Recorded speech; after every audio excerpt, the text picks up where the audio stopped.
Hello everyone, welcome to another episode of Ace Attorney, Trials and Tribulations. I'm your host, Kaylee Otari, and today we're going to finish Case-Free Recipe for Turnabout. January 8th, 1:21 p.m. District Court, Defendant Lobby Number 1. So we're finally going to see the tiger on the stand. We've almost got this case won now, Nick. I wish I could agree with you there, Maya. Huh? Why not? When I cross-examined Mr. Armstrong just now, he said he was just doing what the tiger told him to do. But Goto picked up on it, remember? He pointed out that without proof, we don't know if what he testified is the truth. You mean, you think Mr. Armstrong was lying? I don't know. But if that's the line the prosecution takes, we could be in trouble. I get the feeling that we don't have case-making evidence we're going to need just yet. Hey, pal. Oh, speaking of case-breaking evidence, Detective Gumshoe. What are you so jumpy about, Detective? Your hair's standing on end. Hey, that's pot calling the kettle black, little Miss Topknot. It's not a topknot. Never mind about the hair. Just calm down, alright? I can't stand still when I don't have a job to do. I kind of get wound up. Ugh.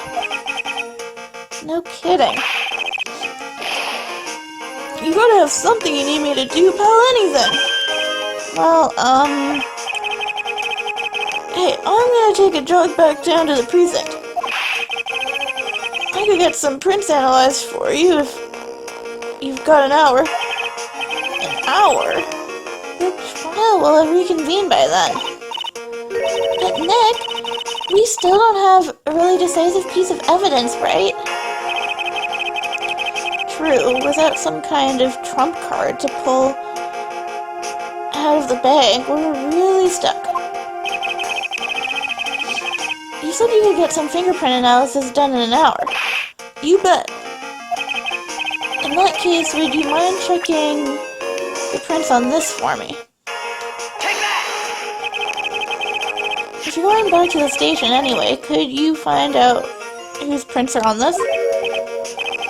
Oh, hey, that's the small bottle I gave back to you this morning, right?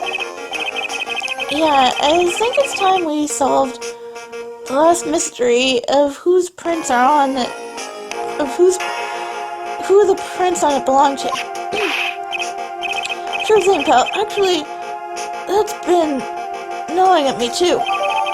Small bottle given to Detective Gumshoe. Okay, I'll get this off to the lab right away. Just make sure you don't lose the case before I get back.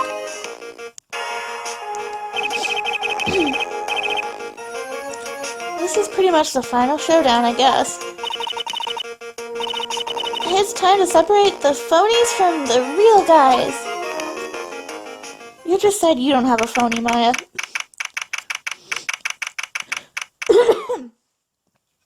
January 8, 1:56 p.m. District Court, Courtroom Number 4. Courtroom now reconvened. Mr. Goto, did you find this furry tigre? I've even tamed her for you.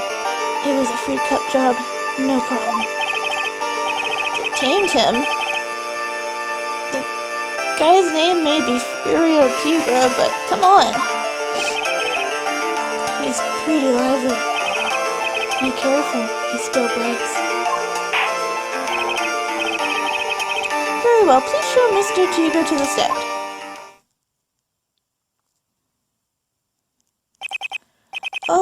Witness, please state your... Don't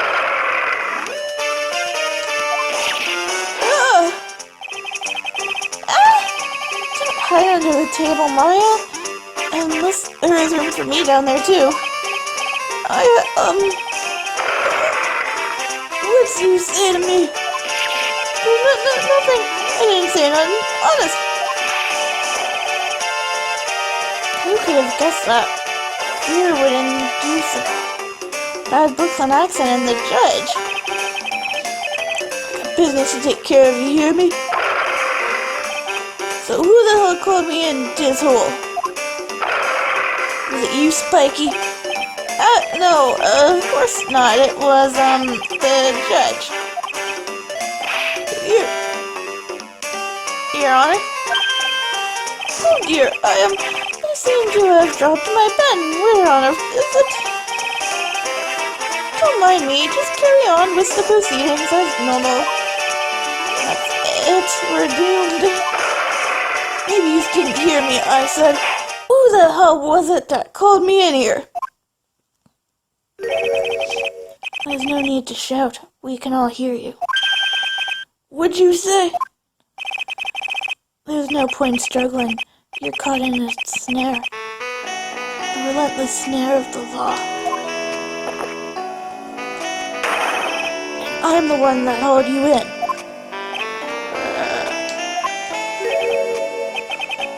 Too cool. Don't let him get the better of you, Nick.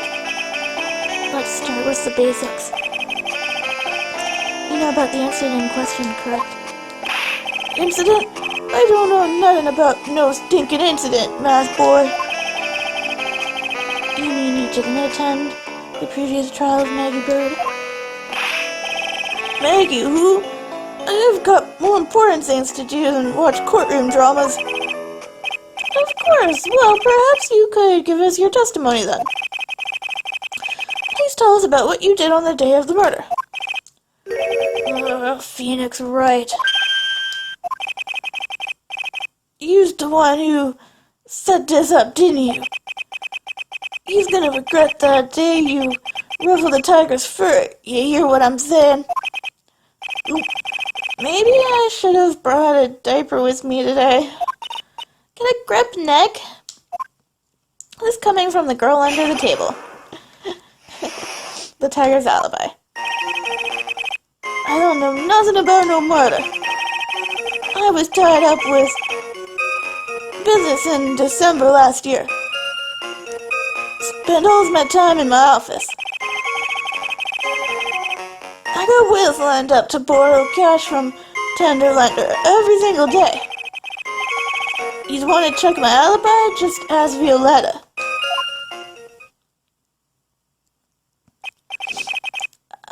Last I found my pen. Very well then, Mr. Wright, you are cross-examined. What is it? Please, witness, if you could refrain from shouting out like that. I know the kind of games that guy in blue plays. Lilith ain't no lawyer. He just punches away at stupid details till he wins. Wife? Me? Listen up, smarty. Every time you ask me something that doesn't relate to this case, I'm gonna bill you $50,000 and you's gonna borrow the cash from me. That's one loan contract I refuse to sign. And don't think it ain't gonna hurt when you get tangled with the tiger.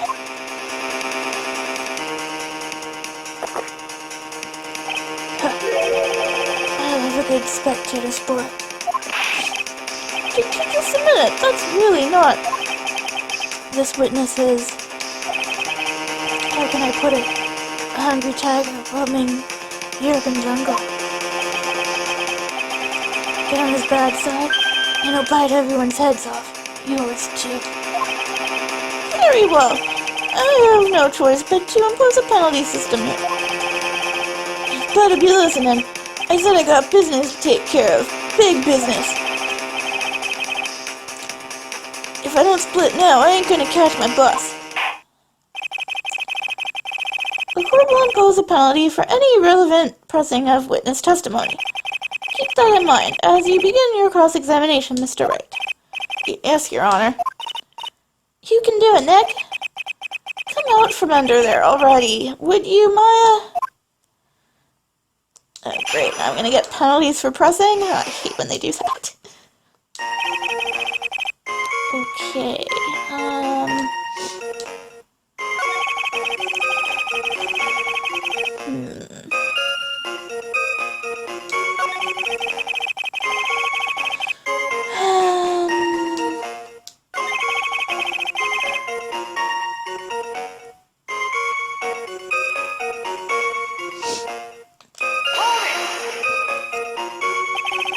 By Violetta, you're talking about the Cadaverini families.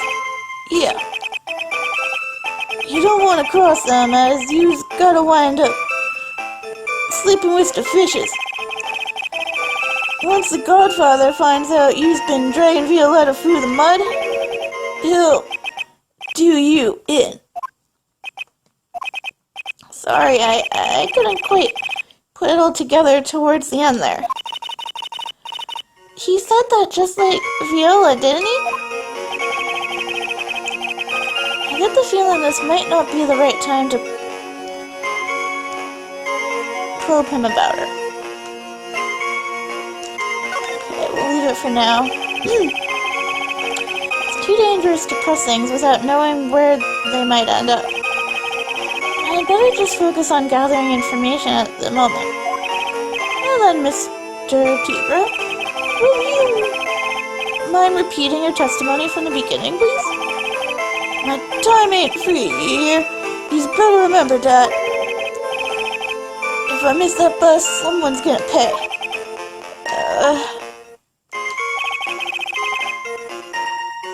I guess I can normally press him, sorta. I don't buy that you haven't even heard of the incident that occurred at Tribulations. He's got a big mouth, right? He's trying to say I was in on some mob hit? Is that what you trying to say? With your proof, then. Evidence? Yes, well... For an attorney to make an accusation in court, he must have evidence. That's from loan shark to lawyer. A beginner's guide, yeah. I see, you're the studious type, Mr. Tigra. Very good. Huh. Why don't you ask him to represent you sometime, Trite? What should I do? Let's press him harder. Mr. Tigra, what do you want? If you wouldn't mind going into a bit more detail? Oh good, I'm gonna get penalties. Penalized. This is a dead end, Trite. And you know it. Remember the rules. Yeah, I'm gonna get penalized for that. Pressing the witness without evidence to back up your attack is prohibited. As I said earlier, the court will impose a penalty on your behavior. Ouch, the pain. Well then, Mr. Tigra.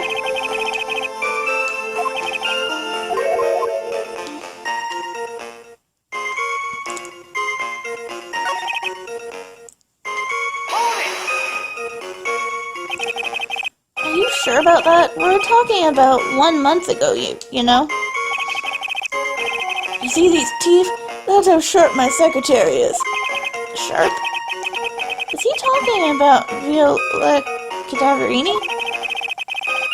Sure, it's everything in my schedule. December, mainly in the office. That's what it says. So that's where I was. Seems like a rather sketchy schedule. There he goes again. What the tiger did in December isn't the issue. What's important is what he was doing on the day of the murder. So now what?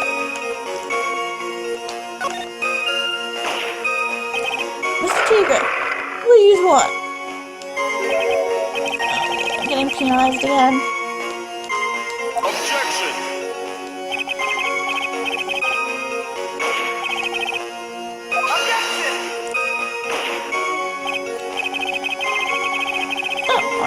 No, it's essential that we establish the witness's alibi accurately. I agree.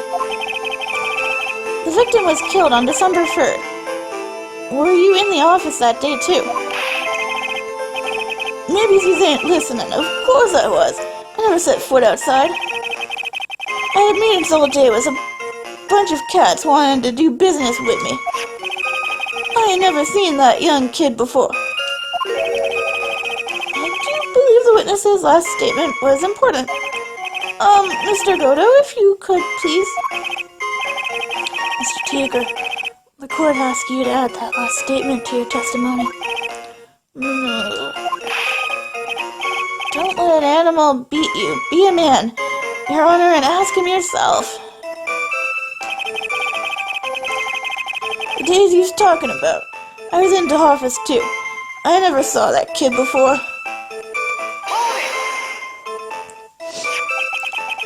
You didn't know Mr. Glen Elk, really? I don't mess with the guppies when they're bigger fish to fry. What do you say, boss? Ooh, me? How's about I hit you with a fat $200,000? Well, I was thinking about purchasing a nice car. He's seriously considering this? Wow, the Tiger's a really good salesman, huh? Yeah, and if I want to sell this case, I need to copy him. How about you hit him with a fat piece of evidence, boss? I wish it was that easy.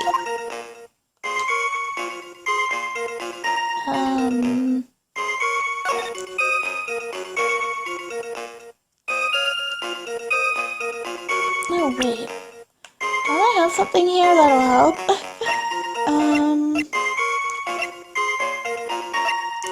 Where's that calendar?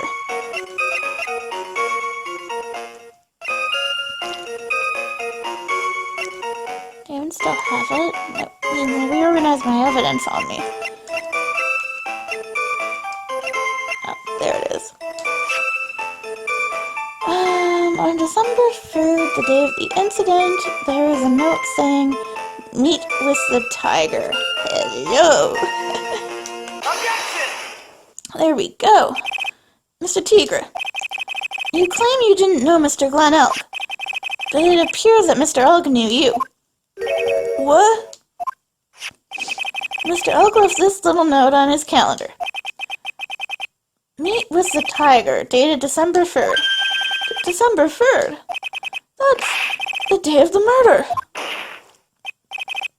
So, Mr. Tigre, I submit that you did indeed know one Mr. Glen Elk, because on the very day of the incident, you met with him.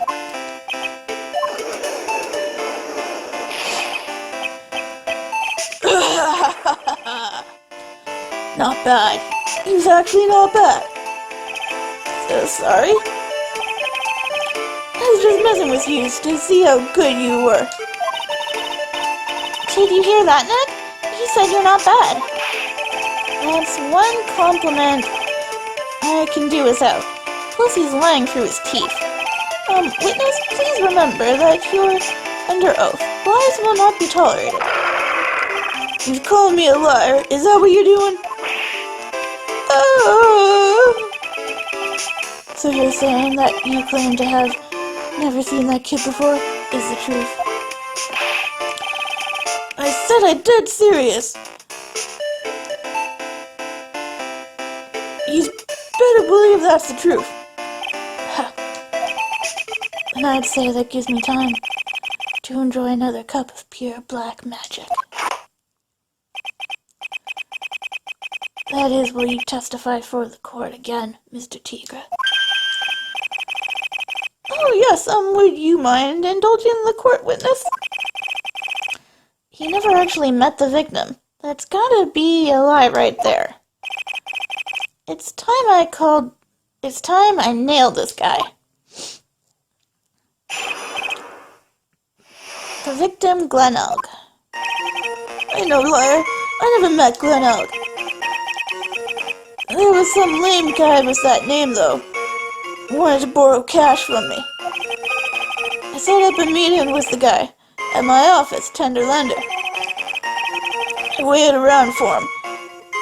but he ain't ever showed. I never ever been to that Tribulations joint. Easier. I see. That all seems perfectly logical. You had arranged to meet with the victim, but he didn't show up.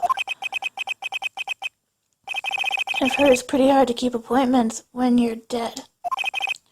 Very well. You may begin your cross-examination, Mr. Wright. Yes, Your Honor. Didn't I tell you I got a big deal going down today? I ain't gonna make my bus now. I'm gonna have to take the express train. That bill's going straight to you, right?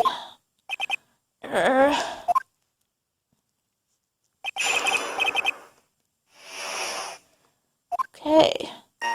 Round 2.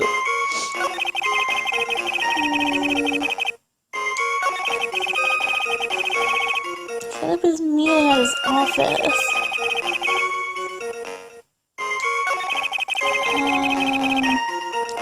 He's never been to the joint before.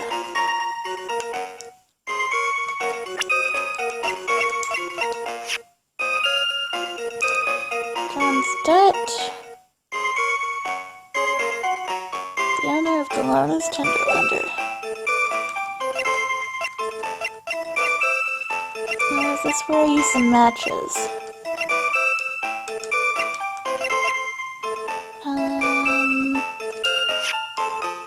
Matches used for advertising. Found lying in tender lender. Yes, that is where I use the matches. Mr. Tigre, is there something you'd like to tell the court about these matches? Matches? What you talking about? We found them in your office at Tender Lender. They're from that restaurant. What? If you've really never been to Tribulations before, what was a book of the restaurant's matches doing on your desk? He's been snooping around in my stuff now, too. Wise guy. What are you, my ball and chain? Ain't no broad controlling me. Order! Well, witness? I think it's time you start telling us the truth, don't you? Sorry, I'm terribly sorry, forgive me. I ain't a pussycat. I don't go back on what I said. But okay. I was at the joint that day. What? But listen good, alright? I might have been there, but I still never met that kid. Well. Looks like an order just came in for another testimony. I'm this close to proving it was him. He did meet Glenelg that day. And he did put poison in his coffee. He must have. At Tribulations.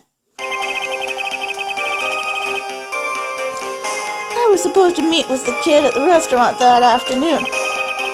When I opened the door to the joint, I saw the one ugly scene. The guy was laid out over the tables, stiff as concrete.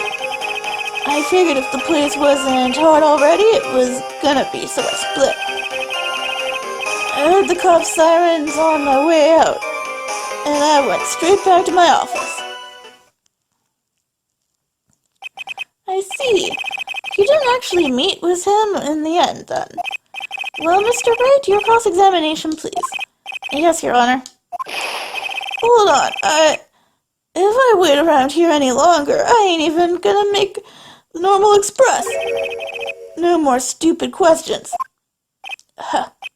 No problem.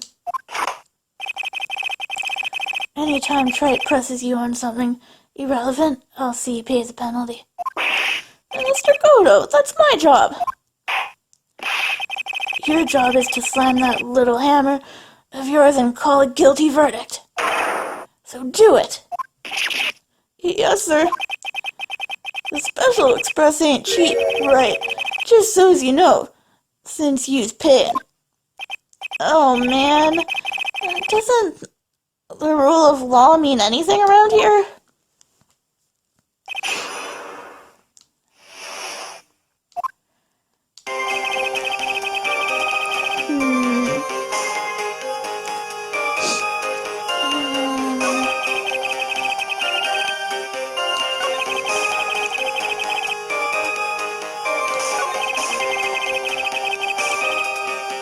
Let's see.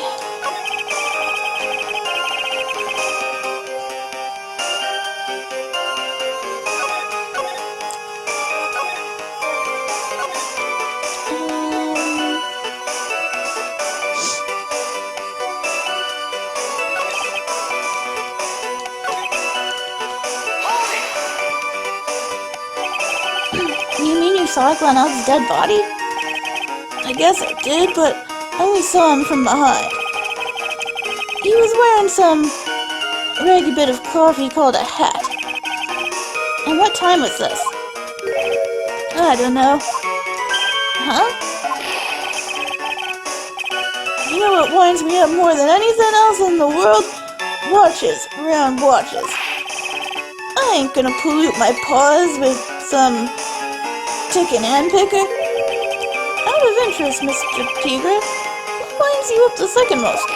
Huh? What do you think? Square watches. Is this guy for real? Look, all I needed to know was that something bad was going down in that place.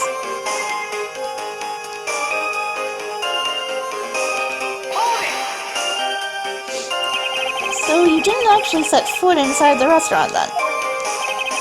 Tiger's a busy cat. I don't hang around for no one. I ain't got time to be caught up in no murder investigation. Oh, when exactly did you pick up the matches? The matches just inside the front door.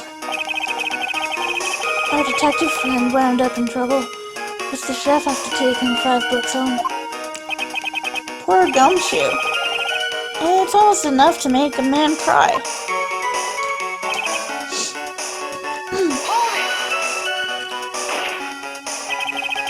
You went straight back.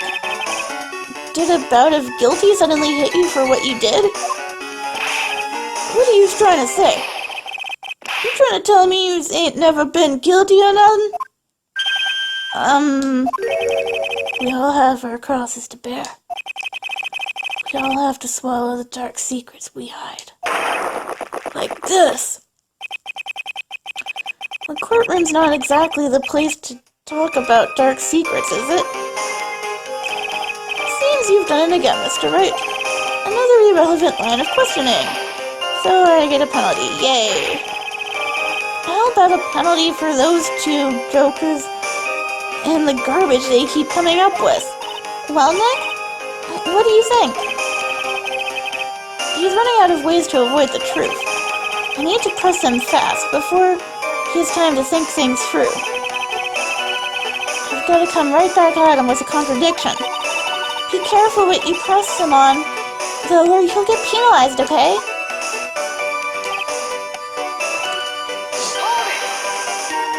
Yes, I'm just gonna take the penalties.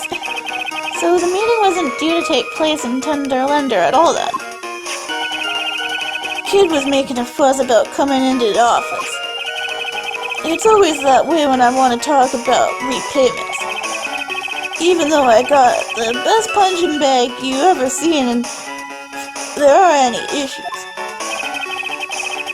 Maybe it's because of the punching bag that people are scared to come. So that's why you decided to meet at Tribune? You're going over old ground again, Trent. So sorry. You just earned yourself a penalty. Now suck it down. You will suck down the penalty, Mr. Wright, and you will like it. Thank you, sir. May I have another?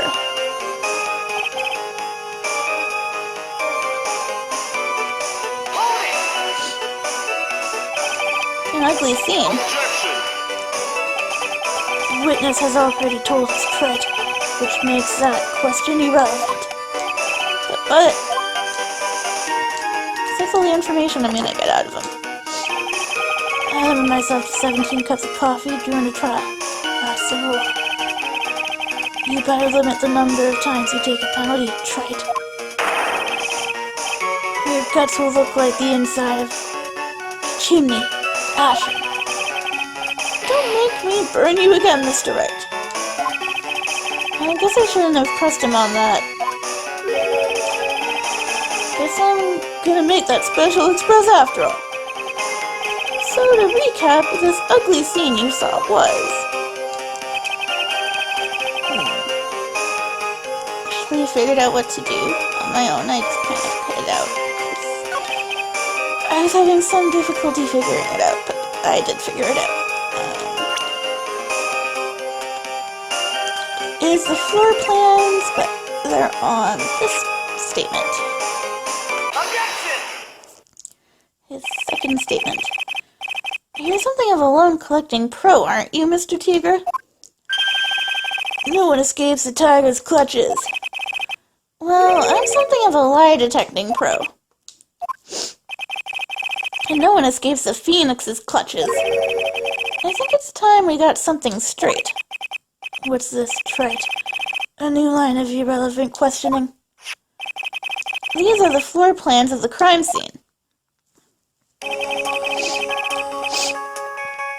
You say you were standing at the entrance, Mr. Tigra. From there, your field of vision would have covered an area something like this. Indeed, the witness would have had a clear view of the victim's seat. Isn't that what I just said? I saw the back of the kid's head. Unfortunately for you, that is not possible.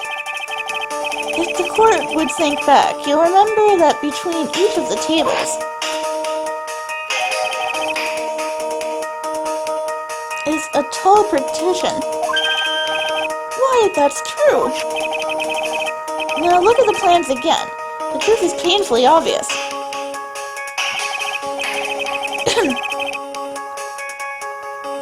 From the entrance, the field of vision of any customer walking in ends here.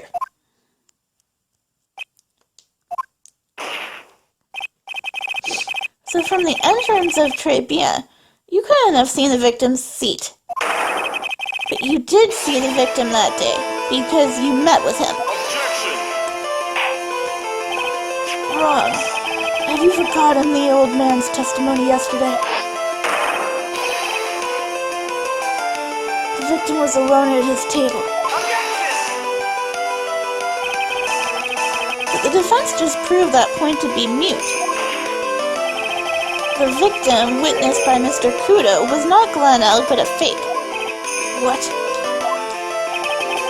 In order to have Mr. Kudo falsely testify, the real killer posed as the victim he had just killed and acted out a charade.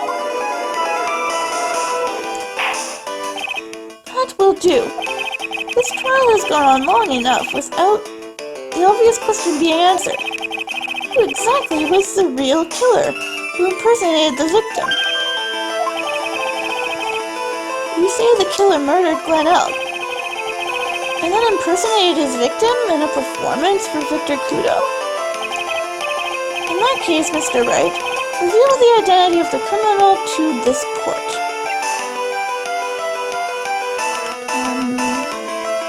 That's not that big of a penalty. Tiger himself.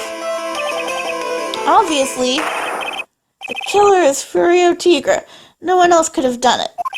What? Well, witness? Ah, now that's cute.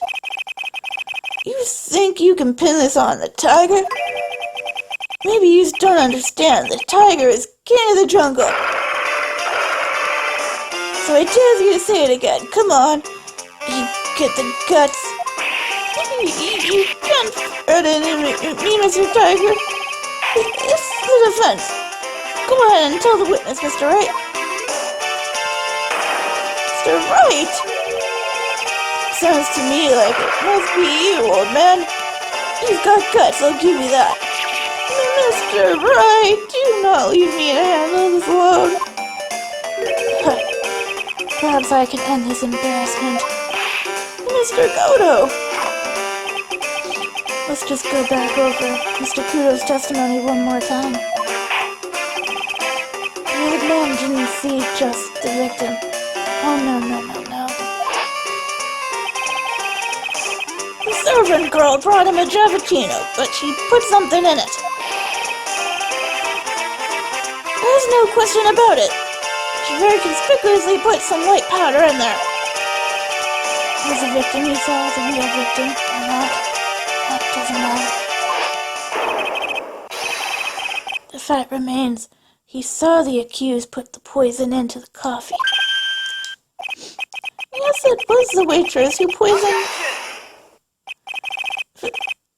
Very impressive, Mr. Goto. Waiting for my absence to launch your attack. Huh. Found your pen at last, Trite. It was in my pocket. But anyway, Mr. Kudo witnessed two people that day. He saw the victim, the supposed Mr. Glen Elg, and the waitress from behind. Yes, your point, Mr. Wright? I think the conclusion is obvious. If this Glen Elg was really the killer in disguise, then surely it's possible the waitress was also part of the show. What? Do you mean the waitress was an imposter as well? The defendant, Miss Bird, fell unconscious immediately after the incident. And someone used her fainting to hatch an elaborate plan to pin the murder on her. Who on earth was it? Who was this waitress that Mr. Kudo witnessed? Well, the only girl that works with the tiger is Viola. Who is this woman? Her name is Viola Cadaverini. She's an employee of Tenderlender. He's making a big mistake. Do you know who Violetta's grandfather is? You better be going home in an armored truck tonight, if you know what I mean. Stop shaking, Nick. Where was I? Yes, the defendant, Miss Bird, has stated the following. Well, when I took the coffee over to the victim's table, it's true there was another customer in the restaurant. She was sort of creepy, and she had a kind of cackling laugh.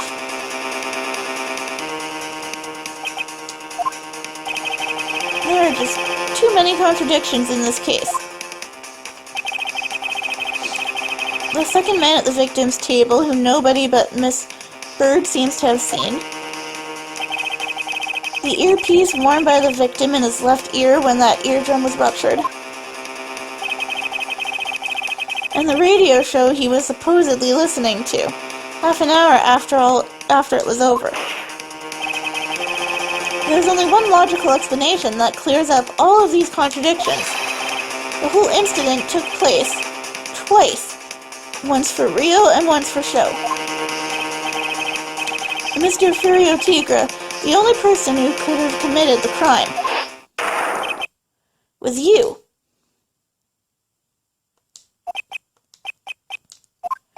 Witness, what have you got to say? That's cute. Sorry? He's alright. I could do with a guy like you around. What do you mean? Okay, I'm in on this game.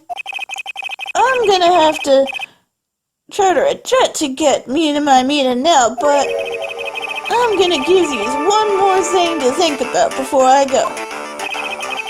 Something to think about? You've got it all wrapped up nice, huh, right? But you've missed out one real important thing. That can't be. I was in the joint that day, and I met that kid too. But I couldn't have poisoned him easier. What? Do you really expect us to believe you now, Mr. Tigra? Huh. What a troublemaker. Troublemaker? Looks like we're going to need another one for the road.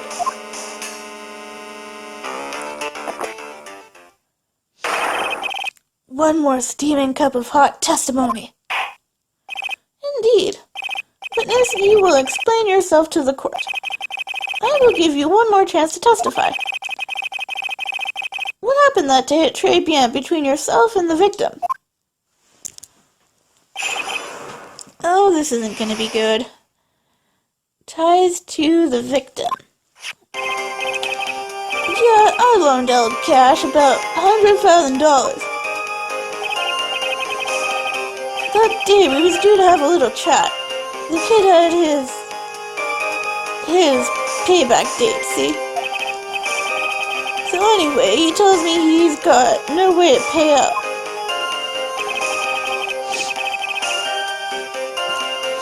I'm about to flatten the guy when he starts screaming. Yes, I won $500,000 bucks. He got lucky, real lucky. If that waitress hadn't done what she'd done, everything would have been over.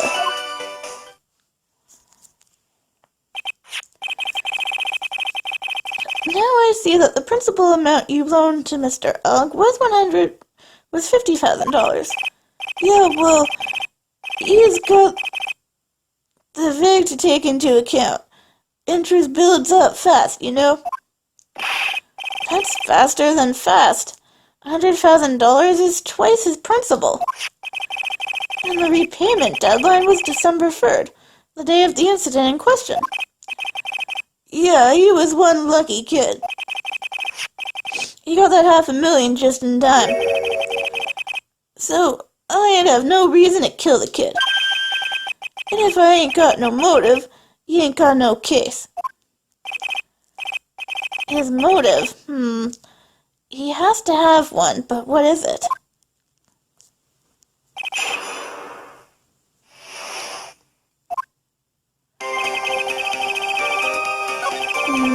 Let's see here.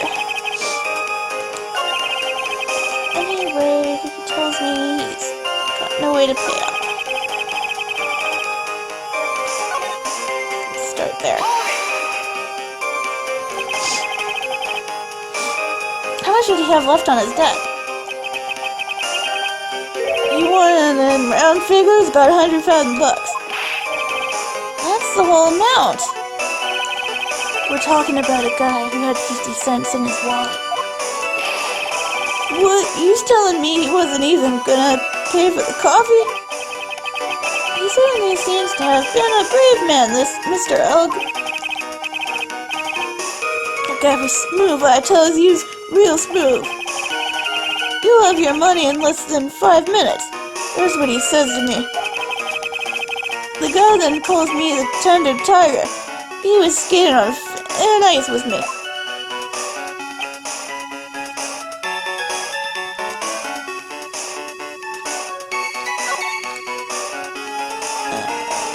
Well, I'm gonna guess it's that. So, yeah. You could have been blackmailing him. Or something like that. Trying to negotiate. Anyway, I'll be right back.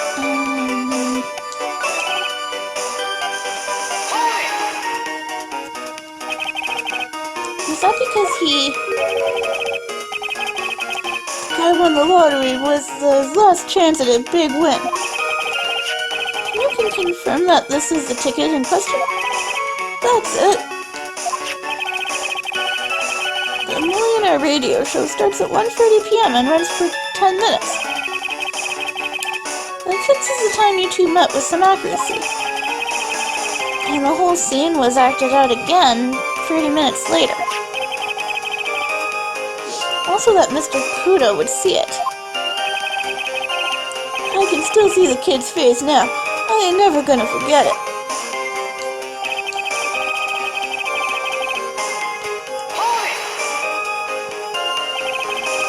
Was there anyone else in the restaurant at the time?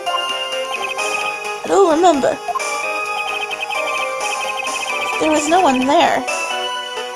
I'll wear that ridiculous tiger shirt for a month. Mr. Armstrong, Maggie, and if I'm right, Viola Cadaverini were all there at that time. The victim had intended to repay you from his lottery winnings from the beginning? Seems that way to me. But you wouldn't normally expect to win the lottery, would you? Ha. You and I in belief that your next roll will end the worst losing streak you ever had. That's what defines a true gambler. He makes it sound so cool. Don't be tempted, Nick. You haven't got the willpower for it. All I know is the kid took a shot and he got lucky in the end.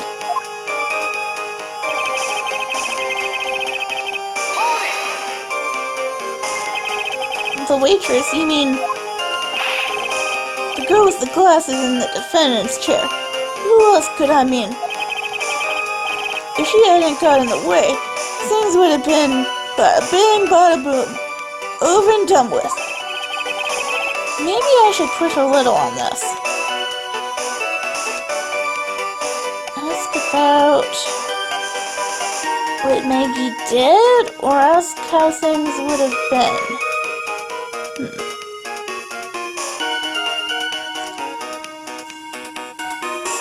Quick save time. Let's see how things would have been. What do you mean things would have been over and done with? Are you all there or what? I'm talking about the cash. I was there to get my $100,000 back. That's all, I'm a businessman. It was all coming together before that waitress got in the way. As far as I can tell from the witness's testimony, other than recouping his loan, Mr. Tigra had no motive for killing the victim. Witness, you will amend your testimony to reflect what you just said. The tiger's motive, huh? It was after the 100,000. I didn't have no other reason to kill the guy. Okay, and I believe this is where the CD comes into play. Yes, there we go.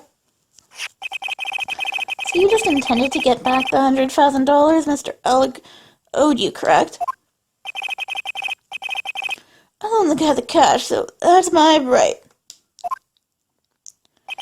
Unfortunately for Mr. Elg, I don't believe the $100,000 is what you were after. Objection!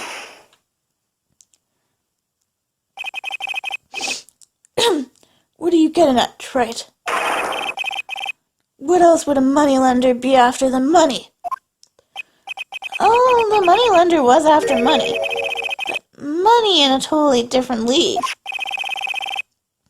The kind of money that a single disc like this would fetch.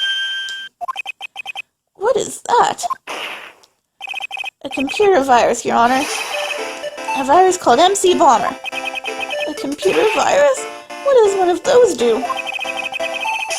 The computer virus has a program that wreaks havoc on the insides of the computer. A computer? What does one of those do? I guess the beard isn't the only part of his honor that is from the Stone Age. I'll explain it to you later, Your Honor. Right now, this is the important point. A virus like MC Bomber would be worth several $1 million on the black market. So several $1 million? Lending money with no hope of ever seeing repayment would normally be bad for business. But in this case, the very fact that Glenn Elk had no way to repay the money is crucial. What?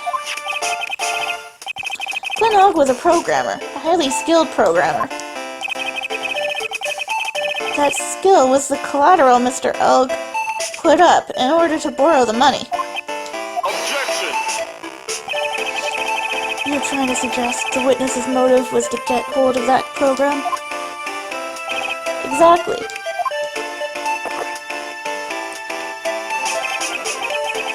The witness may have poor fashion sense, but he is by no means an idiot trite. A man like him could get his hands on $1 million without resorting to murder. Of course he could, provided that he had time. But what if I had needed the money right then? When the pressure's on, the luxury of choice tends to disappear. It seems you have a logical conclusion for this theory, Mr. Wright. Would you care to share it with us? Why did Mr. Tigre need money to the tune of $1 million? Okay,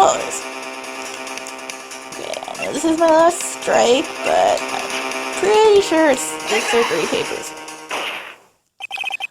In December of last year, you found yourself in need of a large amount of money. About 6 months ago, you were involved in a traffic accident, weren't you? Hey, that did it.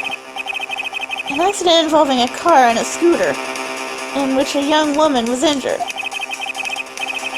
She was taken to the hospital where she underwent surgery. Where did you get all this info? These medical papers document the treatment of the young woman in question. According to these, the operation cost $1 million. Payment for these expenses was due in December of last year, and was paid in full. $1 million? A preposterous sum. Someone should sue these HMOs. No one would pay a bill like that.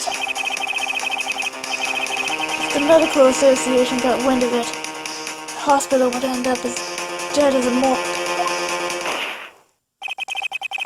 Mr. Tigre had no choice but to pay, because his very life depended on it.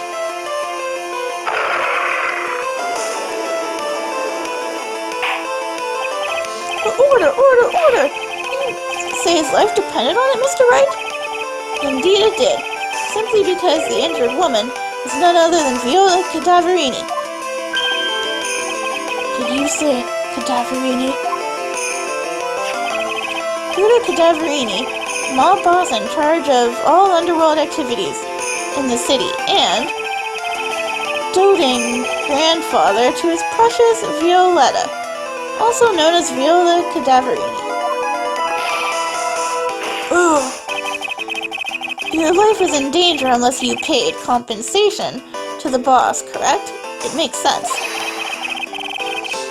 You were desperate to acquire the $1 million Cadaverini demanded of you. So desperate, in fact, that you decided to sacrifice Glen Elg's life to pay your debt.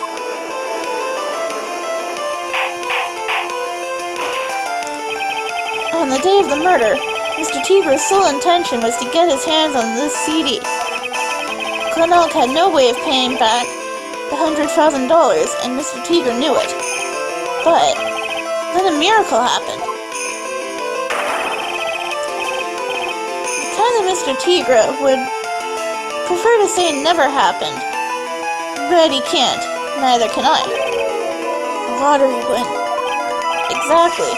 At the 11th hour, Mr. Elg won $500,000 on the lottery, which left Mr. Tigre with no way of getting his hands on the all-important CD. At least, no legitimate way.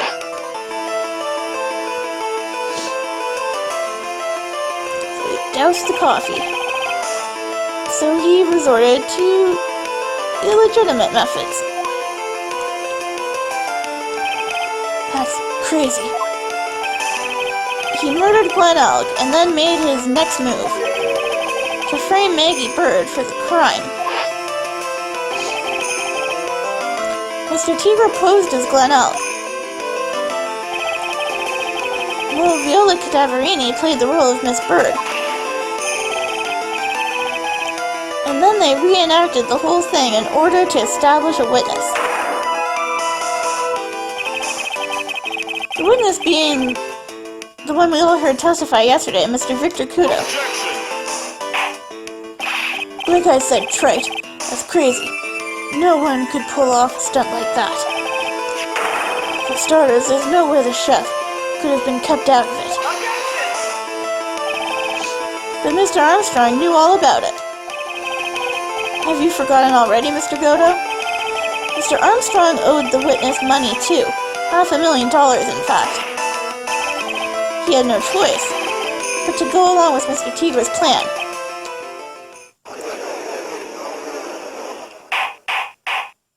Order, order! Silence, or I will clear the...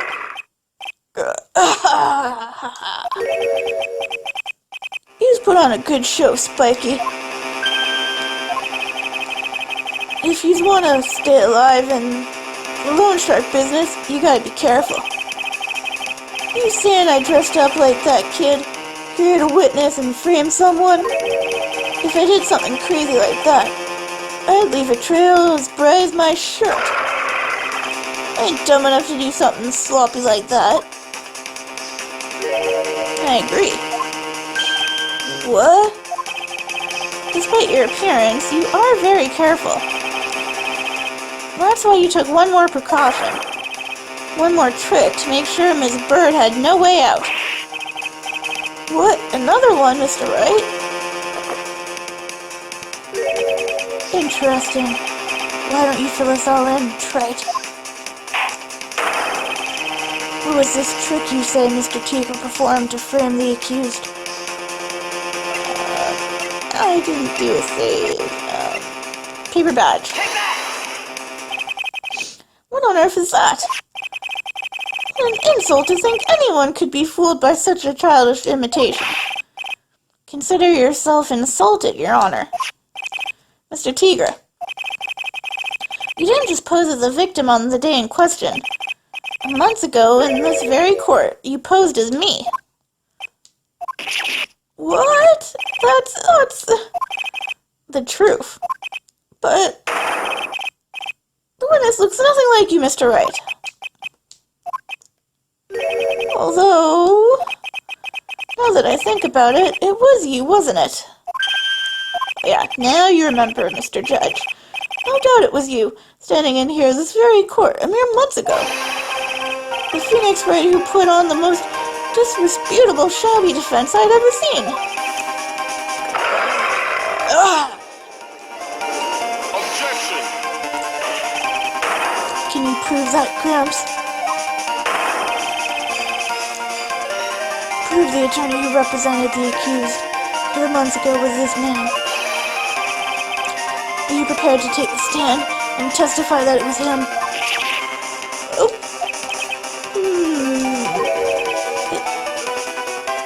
Hey. Forget about it, yeah. I wouldn't do something like that, not me. You made a mistake, right? It was someone else, huh? Have you no pride, sir?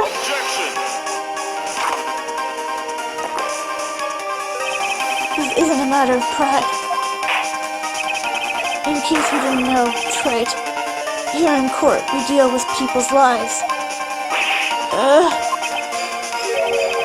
Mr. Goda was right, Your Honor. Speaking for myself, I'm absolutely convinced. The attorney in question was the witness standing before me now. However, I preside over this court as the judge with the vested power to hand down a verdict. Someone in my position cannot be swayed by a memory without evidence to support it. No, Judge. If the defense has no further evidence, this court will now excuse the witness. Circumstances surrounding Mr. Tigra are dubious for sure, but not conclusive. But we've come so far. You say he impersonated Glen Elk. You say he impersonated you. But none of that adds up to a murder charge. You don't have a shred of evidence that the witness poisoned the victim's coffee. Gumshoe, where are you?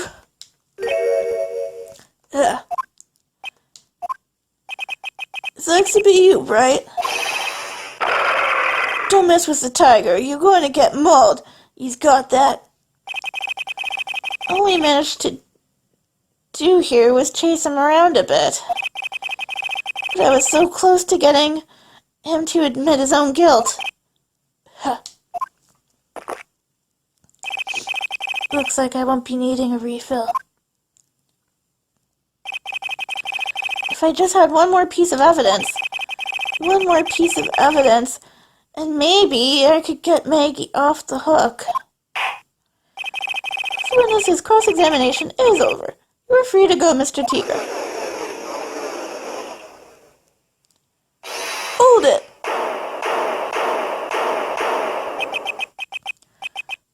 Your Honor, sir! Wait! Gumshoe! Detective? Detective Gumshoe! Sorry it took so long, pal. I staked everything on this. My bad. The works. Here it is. My heart's counting on this, too. What is it, Detective? Isn't it obvious, pal? It's the final decisive piece of evidence. What? Yeah, Gumshoe!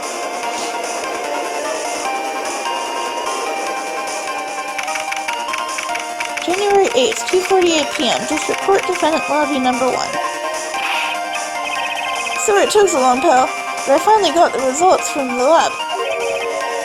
The results? I got the prints, pal, from the medicine bottle. Oh! So, do you know who the prints belong to now? You think I'm some kind of hack detective? Of course I know. So, tell us, they're the Tigers, right? You bet. Clear as crystal all over the bottle. They're Furio Tigra's paw prints, alright. That's great. You should cut him now, Nick. What's wrong with you? You've hardly said a word since Detective Gumshoe got here. He's laid everything on the line for this, Nick. I know. Look, I'm sorry. This is kind of hard to say, but it really doesn't make any difference whose prints are on that bottle now. What? Why not? What we need to produce at this stage in the trial is irrefutable evidence that the Tiger put poison in Glenelg's coffee. He's already admitted that he met the victim. The fact that his prints are on this bottle, that really doesn't make any difference now. I knew it. Great. No matter how hard I try, I'm never of any use. Hey, don't be so hard on yourself. This was our last chance to help Maggie. And I've been working on some useless piece of evidence the whole time. It's alright. I'm a real loser. It's not breaking news to me, pal. Detective Gumshoe? Maggie? You've been working on something for me? Sorry I let you down, Maggie. I know you didn't do it. And I'm a detective. We're supposed to be able to prove stuff like that. I'm really sorry. Detective Gumshoe, wait! He's gone. Isn't there anything we can do now, Nick? I wish there was. Gumshoe worked so hard to get that evidence. If only there was some way I could use it. Small bottle put into pocket. January 8th, 3:04 p.m. District Court, Courtroom Number 4. Mr. Wright. Yes, Your Honor? I granted you a recess so you could prepare this decisive evidence you've discovered. Yes. Don't keep us all in suspense. Try to show us. Naturally. We can assume it's evidence that will actually stand up in court, can't we? Thank Phoenix. Don't let Gumshoe's hard work go to waste. How much more of my time are you gonna waste? I ain't been in a court before. But you lawyers sure know how to blow things out of proportion. No doubt, given the nature of the evidence, it will speak for itself. Nevertheless, you will talk us through it, Mr. Wright. Well, I know I can't prove anything new with this evidence. I'm really backed into a corner here. But maybe if he thinks he's got me beat, he'll let his guard down. Don't keep us waiting any longer, Mr. Wright. Send this final decisive piece of evidence to this court. Well, alright, here goes. This is the defense's final piece of evidence. Isn't that the victim's... Your Honor. Naturally, the court is already aware of the contents of this bottle. However, interesting new information has come to light. We've clearly identified some fingerprints on it. Fingerprints belonging to you, Mr. Tigre. What? But Mr. Wright, what conclusion are you hoping to draw from this new information? Everyone in here knows what this bottle contains, except one man. One person in this courtroom should periodically be in the dark. My prints are on that pansy-looking bottle? Is that what you said? Well, what the hell is in it anyway?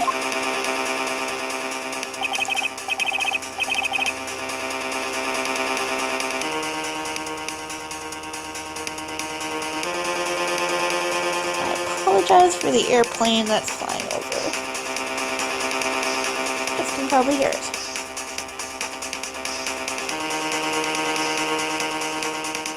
I usually get planes flying over. Oh well.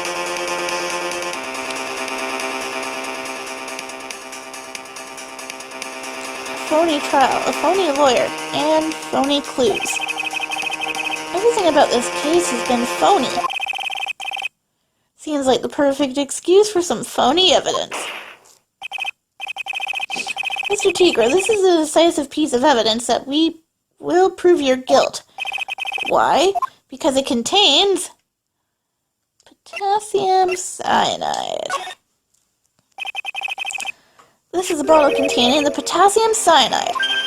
The potassium cyanide? The poison used to murder Mr. L, Your Honor. The victim's killer used this very bottle. And on this bottle, Mr. Tigre, we found your fingerprints. Well, how do you explain that?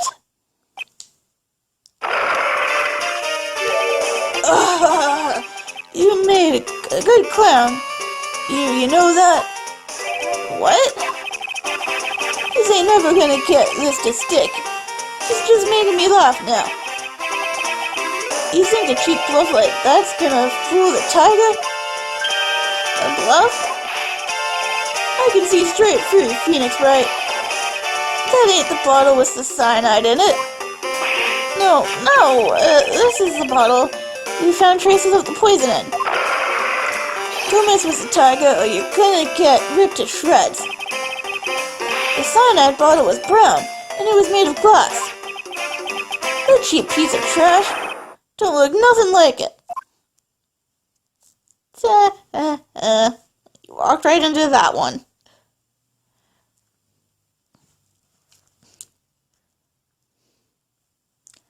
Silence in the court. Got him, at last. What? Why is everyone going quiet? I said that bottle.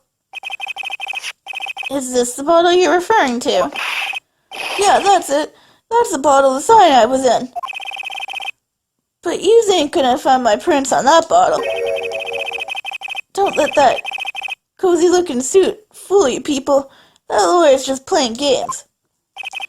Tell him, Goto. Tell that guy where to go. You still haven't figured it out. Don't you realize what you just said? what I said. What did I just say? You were summoned to this court for the first time earlier today. If you really had nothing to do with the murder, you shouldn't have known all the little details. For instance, you shouldn't have known what kind of bottle the potassium cyanide was in. Ugh. Ugh. But just now, you slipped up in front of every single person in this courtroom. You described the exact bottle used by the killer to hold the poison. You just don't know who you're messing with. I'm the Tiger. I control millions of dollars on the black market. You think I'm gonna let some jumped up suit get the better of me? Sure. The last piece of evidence was phony. That's just what you deserve. A phony trial was a phony lawyer. It was all played out by you, the biggest phony of all.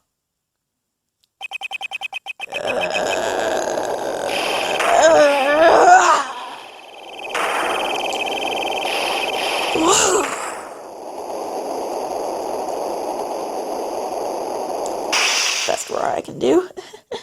Right now, trying to force it.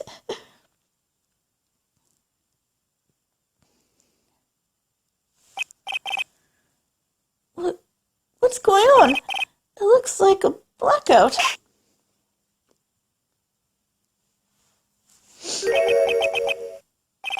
Well done, try it.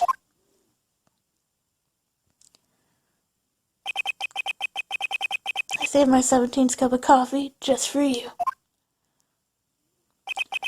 Savor it. While you watch your caged prey.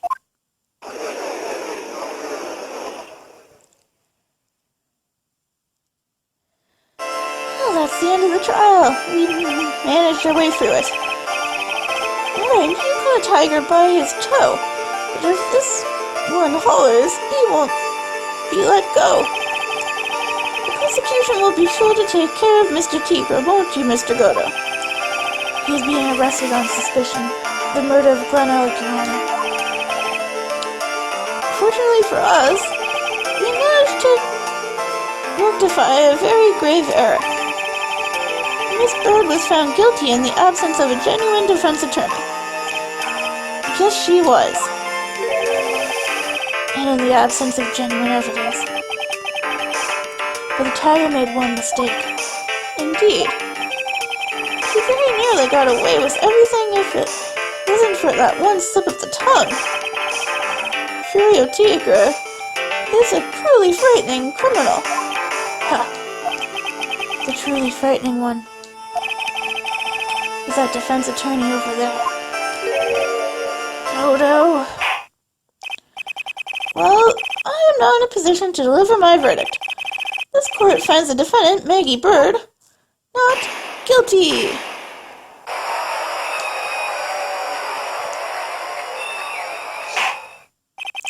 That is all. This court is adjourned.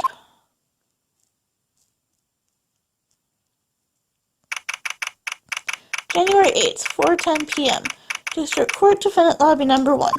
Mr. Wright, I am at a loss for words. Thank you, sir. Congratulations, Maggie. I was so mad when Mr. Wright landed me in all that trouble months ago. But now I feel like I can forgive him. Hey, that wasn't me, Maggie. That was the tiger. Look, Nick, in the doorway. Detective Gumshoe. Oh, I guess I'll be heading out now. Wait.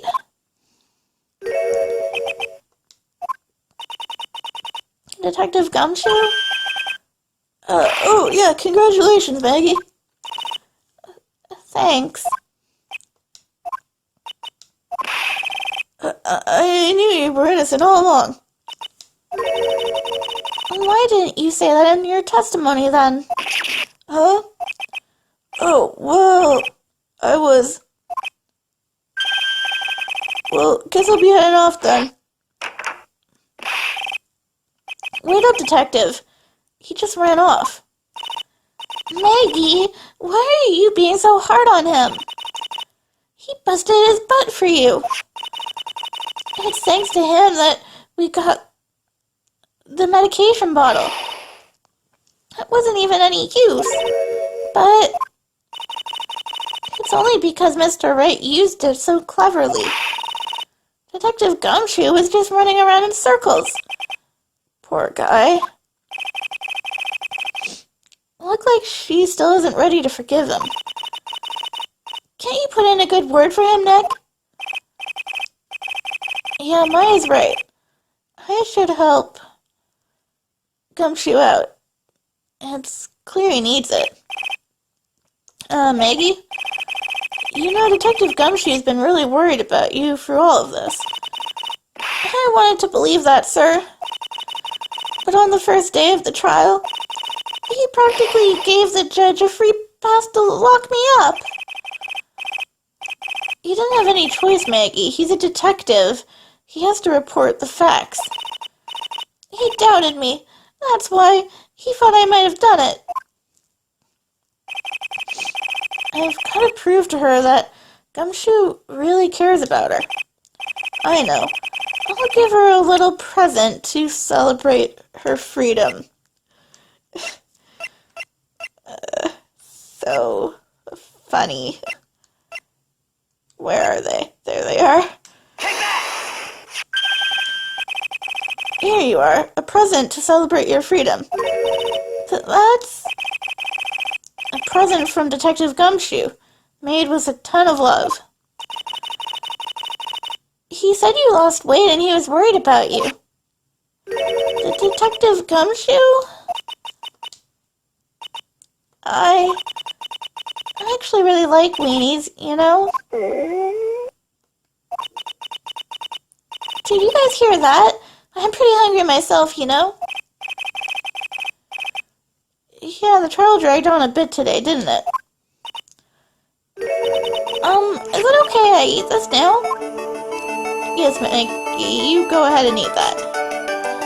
With Maya, of course, because she's always starving. So, how is it, Maggie? It's really good.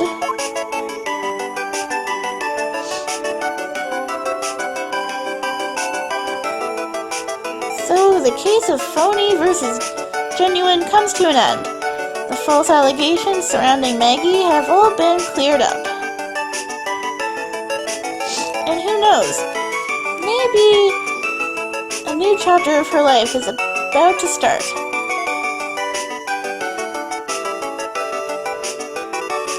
Aw, they ate all the weenies. Episode 3, Recipe for Turnabout, the end. And they ate all the weenies. A new chapter unlocked. Turnabout beginnings. Brand new episode has been opened. Wow. Well, that is it for Case 3. I hope everyone enjoyed it.